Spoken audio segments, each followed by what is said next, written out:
മദ്യശാലകൾക്കായി ചണ്ഡീഗഡിൽ ദേശീയ സംസ്ഥാന പാതകൾ ഡീനോട്ടിഫൈ ചെയ്തതിൽ ഇടപെടാൻ സുപ്രീം കോടതി വിസമ്മതിച്ചിരുന്നു.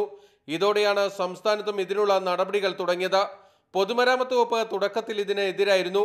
എന്നാൽ ബാറുടമകളുടെ ശക്തമായ സമ്മർദ്ദത്തെ തുടർന്ന് സർക്കാർ നിലപാട് മാറ്റി. വേണമെങ്കിൽ കോർപ്പറേഷൻ നഗരസഭാ പരിധിയിലുള്ള റോഡുകൾ ഡീനോട്ടിഫൈ ചെയ്യാമെന്നാണ് പൊതുമരാമത്ത് വകുപ്പിന്റെ ഇപ്പോഴത്തെ നിലപാട്.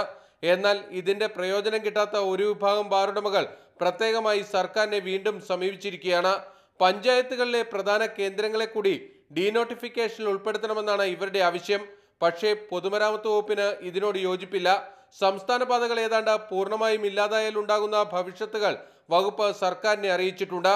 ഈ എതിർപ്പ് മറികടന്ന് തീരുമാനം എടുപ്പിക്കുന്നതിന് വേണ്ടി ഇതിന് പിന്നിലുള്ള ബാറുടമകൾ ശക്തമായി രംഗത്തുണ്ട്.